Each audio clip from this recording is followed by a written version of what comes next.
Good afternoon, ladies and gentlemen. Welcome. My name's GBay99. I hope you all are having a wonderful day. Today, we're back with another video where today marks a very special day. This is our final video in our 30 days of GBay, 30 days of daily uploads. And not only that, but today marks the 4-year anniversary for my YouTube channel. I first made my YouTube channel back in 2006, actually, which I made to subscribe to Gross Gore, among other RuneScape YouTubers. At the time, I was a big RuneScape player back in the day where I love the game so much. I still play it today. That's how much I love it. There were all these, it was kind of weird though. There was this huge community on YouTube for RuneScape players where you had all these celebrities that had all these different YouTube channels. There were people like Shy Steph, Vodka 5, Fat Wrecked, So Solid 2K, and of course the one and only Gross Gore. I made a YouTube account to subscribe to all of them and watch all their videos, and just saying their names puts a big smile on my face, remembering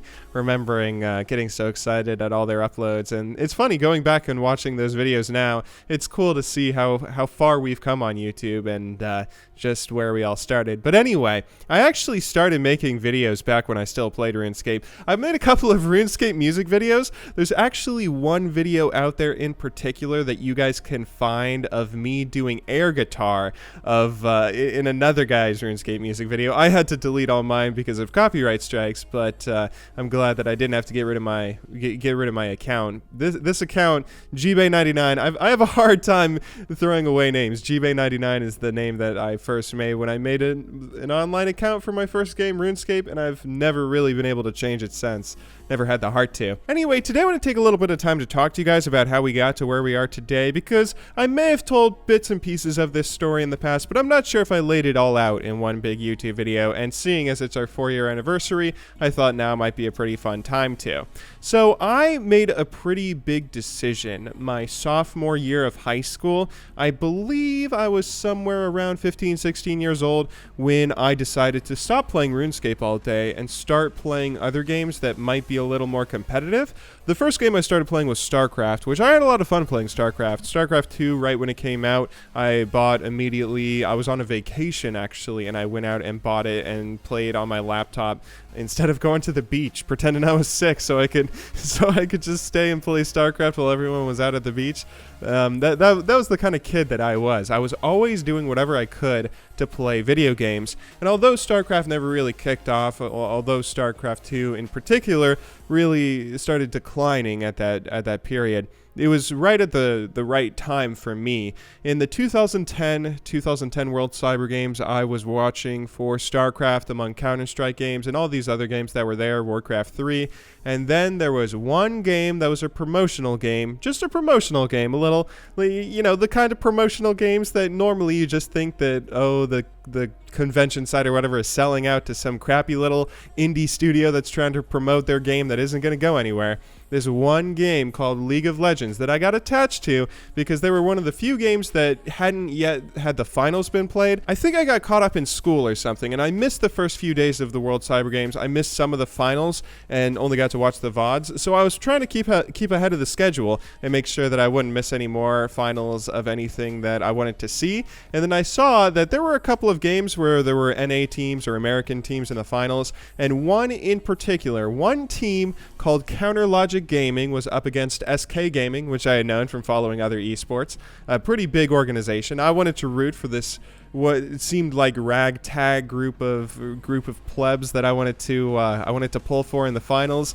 And of course, CLG managed to win 2-1, beating SK, and got me hooked as a CLG fan and got me hooked as a League of Legends player ever since. I started getting really into League of Legends, and so much so that I got super toxic. I was one of the most toxic players that you could get. I leveled my account to 30 as quickly as possible, and then hopped right into ranked, got placed below bronze, and was just an awful player.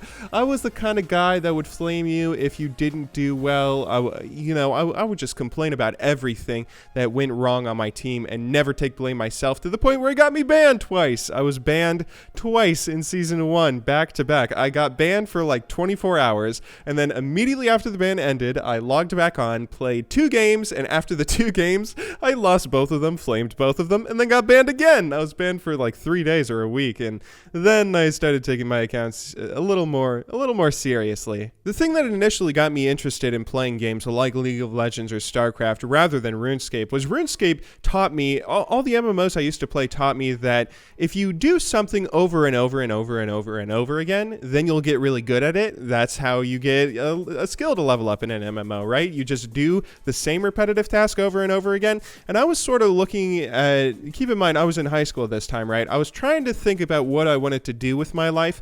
And the more and more I thought about it, the more and more I said, why can't I just do something with video games? I mean, of all the things that I try to experiment with in school, all the things with math or science or whatnot, art and music, of all the things that I try and spend my day doing, the one thing that I can never stop doing and the one thing that I have the most fun doing is video games. So why don't I try and commit myself to video games and see if there's a game out there that I can really spend enough time with that I can make some money off of it? That actually makes me sound kind of sellout. I don't really mean that I was looking to just get money or whatever. I was just trying to build a career of something that I wanted to do that I loved. Love what you do what you love. That kind of philosophy was something that I always kind of subscribed to, and I really wanted to start as early as possible trying to find a career for myself. So all this time throughout high school, I started spending less and less time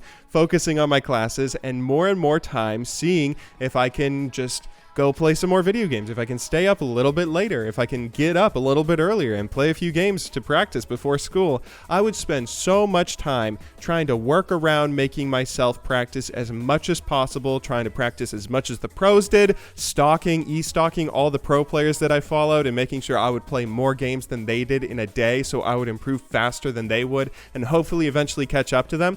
And it was a really long and slow journey. In Season 1, I got so close to gold. In Season 1, it was only bronze through platinum. I almost got to gold in Season 1. I was 2 elo off, but then I went on a massive losing streak and then almost lost silver. So I stopped there to make sure I got my silver end of season rewards. But when Season 2 kicked off, I just went ham. I did my absolute best to practice as much as possible, get as good as physically possible, and eventually it all paid off. I got up to platinum. I got up to some ratings where I was never quite good enough to play with the pro players at the time, the Hotshot GGs and the Dyruses of the world, who were all the top tier players at the time, but I was able to play with a lot of lower rated pros, people like VMan7, who wasn't really a pro, he was a streamer, right? I think he played on a few semi-pro teams. People like Rainman, though, people like Elements, who were on big pro teams like CLG, TSM, and Curse, but they weren't necessarily the best player on the team, so I knew I had a little bit of a ways to go, but I knew that I could do something. I was so close, I didn't want to give up on my dream of making some sort of career out of League of Legends. As my senior year ended, I eventually went through the motions that every American kid goes through. I applied to colleges, I got accepted to one, and I was all ready to go, but I really didn't want to. I remember this very vividly. I knew that I was doing everything that I was supposed to get ready to go to college, but I really didn't want to. I wanted to make a real run at this League of Legends thing. At the time, my thought process went like this. I was thinking, in 4 years when I'm graduating college, theoretically, there's only one of 2 options that will happen. Either League of Legends will have died out, it will be nothing, it will be a dead game, and I will have missed an opportunity to potentially go for a short, fun career as some sort of pro player or some sort of content creator in the community. I will have missed that opportunity because the game died out. Or maybe 4 years down the line, League of Legends will be bigger and better than ever, in which case I hope I'm building a resume. I hope I'm building myself up as a possible figure of the community, whether it's as some sort of player or some sort of YouTuber, streamer, and whatnot. I'll admit it, the initial dream was actually for me to become a pro player. I thought that if I could just get good enough, maybe I could get onto an amateur team and join the amateur scene for the next season that was coming up. The League of Legends Season 2 2 finals, though, they had this huge period where they just stopped. I mean, I think there was like, because LCS was starting for the first season in the spring, there was just this huge down period where it was either preseason took forever, or they just didn't start the new season for a really long time. So I didn't have too much of an opportunity to try and make a run at climbing up and seeing if I can get an early high rank and maybe join an amateur team as a top laner based off of my rating. And at the end of the day, I said, you know what? Okay, my parents are actually getting a little impatient. They allowed me to forego college. They allowed me to drop out of college, but they said I had to prove myself in some way by the winter. So I eventually began thinking about starting a YouTube channel and a stream. Now, I knew a stream would be so much more difficult to get popular and get big, and I eventually gravitated towards YouTube. I've been talking to Gross Gore a little bit, actually, because he was adding high-rated players on North America, because he played on North America back then. He was adding high-rated players to talk to him and give him tips about how to play the game, and me, being an old viewer of his, added him and gave him some tips and whatnot, and played a few games with him, I think. So I was talking to him a little bit, and he was giving me all this motivation and all this encouragement to go for it, to go and see if I could pull it off. And then eventually, on October 31st, I released my first video, which, going back and watching it now, is, oh my goodness, it's so cringy. But back at the time, it was a really good video. To be honest, it was actually a pretty good video. It got the front page of Reddit. It got a comment from Gross Gore, who said that he would support me. Back when comments really meant a lot, when another YouTuber commented on a video and it showed up in notifications for all the people that followed that YouTuber. And then it also got a comment from Dyrus saying that it was good advice that he was giving to lower rated people all the time. And since then, I haven't really looked back. I've made a lot of mistakes along the way. Lord knows I've made plenty of mistakes on this incredible and long journey, but here we are 4 years later, and we're still at it. We're at 430,000 subscribers, a very, very exciting milestone for me. I mean, just looking back and thinking about my thought process of where I might be 4 years in the future when I would, in theory, be graduating college, I never really thought that I would be this close, or this successful, this close to my dream in accomplishing all of this. At first, I just wanted to get 5,000 subscribers to see if I could get partnered with a network, and I thought that maybe 100,000 subscribers would be the goal one day. I never thought that I'd be able to hit that times 4. It's really easy to get discouraged about some of those numbers. You know, PewDiePie actually started his YouTube channel in, I think, maybe like the same year, maybe earlier in that year. So technically, I have been on YouTube maybe as long as PewDiePie. There's a period in time when I had more subscribers than PewDiePie did, and to see that he's done so much more than I ever did, that's obviously something that it can get a little bit discouraging, comparing yourself to other YouTubers that explode and do so much more than you do with the same amount of time and whatnot. But you know what? I could not be happier with the community that I have gathered, with the number of people that watch my videos, and with what I've been able to create. I mean, it seems insignificant in the grand scheme of things. A little YouTube channel with just 400,000 subs, that seems insignificant when you look at the world as a whole, or even just compare it to some of the other YouTubers out there. But I could not be more happy about my journey and how far we've come on YouTube. It's really been an incredible experience that's indescribable at some points. I've been wondering where we take it from here lately. I've been wondering where I take my YouTube content, where we take the channel, and where we might be 4 years down the road from now. It's kind of difficult to picture, and I'm not entirely sure what certain things, you know, I don't even know if I'm going to be uploading daily videos in the future, or if I'm going to change up my format, or what kinds of videos I'll be uploading, but I cannot wait. I cannot wait to see what we're able to accomplish in the next 4 years. A lot of you guys are probably wondering where we go from here in the immediate future, like with 30 days of Jibei over, what am I going to be doing over the next couple of days? Well, I will tell you that I'm probably going to be streaming today, the day that this video goes live. I'll be streaming all day, just taking a day off. You guys can come say hi hi to me if you want.